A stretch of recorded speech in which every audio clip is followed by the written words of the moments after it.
একান্ন কালীবাড়ি মন্দিরে আপনারা জানেন যে বিভিন্ন উৎসব পালন করা হয়ে থাকে, যেমন কল্পতরু দিবস এখানে পালন করা হয়েছে 1 জানুয়ারি। সেদিনও কিন্তু ভক্তদের উদ্দেশ্যে আচার্য অধ্যাপক জয়দেব শাস্ত্রী অনেক কিছুই দিয়েছেন তাদের মঙ্গল কামনায়, তাদের সার্বিকভাবে ভালো রাখার জন্য তিনি বেশ কিছু সামগ্রী দিয়েছিলেন। এবং আজকে এই শিব চতুর্দশীর দিনে তিনি রুদ্রাক্ষ দিচ্ছেন। রুদ্রাক্ষ মানে আপনারা জানেন অত্যন্ত মঙ্গলদায়ক একটি পদার্থ বা একটি দ্রব্য, যেটা আমরা সাথে রাখলে আমাদের শারীরিক এবং মানসিক দুদিক থেকেও কিন্তু আমরা ভালো থাকতে পারি, উন্নত থাকতে পারি। তো আজকে আপনি বলুন, মানে আজকে কি পেলেন? আজকে দাদা আমাকে রুদ্রাক্ষ দিলেন, আমি ফের খুব খুশি হলাম। আমি আমার স্ত্রী পুত্র সবাই কিনেছি এখানে। তা আমি এসেছিলাম আগে, আমি বাড়িতে গল্প করেছিলাম যে এমন একটা জায়গায় আজকে নিয়ে যাব যেখানে গেলে অত্যন্ত আনন্দ পাবে এবং একটা কিছু পাবে। তা সেই হিসাবে আমার স্ত্রী ছেলে সবাই এসেছে, ওরাও খুব আনন্দ পেয়েছে এবং ওরা আছে আমার পাশে বসে। আচ্ছা, আপনি 1 জানুয়ারি যেটা পেয়েছিলেন উপহার, সেটাকে আপনি কোনো কাজে লেগেছে? হ্যাঁ, অবশ্যই আমি আমার ছেলেদের দিয়েছি, আমার কাছেও আছে, স্ত্রীও রেখেছেন।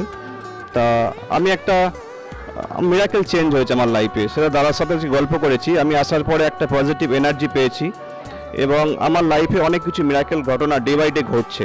আমি কৃতজ্ঞ দাদার কাছে এবং 51 কালীবাড়ির উত্তরোত্তর শ্রীবৃদ্ধি হোক এবং প্রতিদিন আমি ওনার প্রোগ্রাম দেখি, খুব ভালো লাগে। এবং আমি বলবো যে যারা খুব ডিপ্রেসড আছে, যারা হতাশাগ্রস্ত এবং যারা দিশাহারা, তাদেরকে অন্তত একবারই 51 কালীবাড়িতে আসার জন্য আমি আবেদন করব, তাদেরও লাইফে মিরাকেল চেঞ্জ হবে, এটুকু আমি আশা রাখি। আচ্ছা, আপনি কোথায় রয়েছেন, কি প্রফেশন? আমি গভর্নমেন্ট সার্ভিস করি। আমি এটা টিভি দেখেছিলাম। আমি সত্যি কথা বলতে কি, আপনার প্রবলেমটা কোথায়?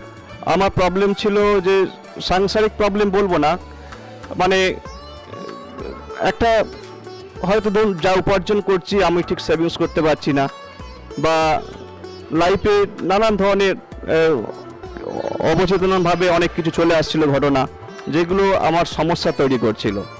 তা সেগুলোর জন্য আমি অ্যাস্ট্রোলজি অনেকে দেখতাম টিভিতে, কিন্তু অনেকেই দেখেছি, কিন্তু আমি কাউকে মন থেকে মেনে নিতে পারিনি। দাদাকে মেনেছিলাম এই কারণেই, উনি খুব পজিটিভ মাইন্ডে কথা বলেন এবং অত্যন্ত ওপেন মাইন্ডেড। তখন মনে হয়েছিল ইনি হচ্ছেন আদর্শ ব্যক্তি, নির্লোভ, সেই হিসাবে আমি ওনার কাছে এসেছিলাম। এবং আমি এসে কি দেখি, এখানকার একটা সুন্দর পরিবেশ, হ্যাঁ, যে একটা মানুষকে একাত্ম করে নেওয়া এবং প্রতিটা মানুষের মধ্যে একটা সৌহার্দ্যময় একটা যে পরিবেশ, খুব ভালো লেগেছে এবং আমি আপ্লুত।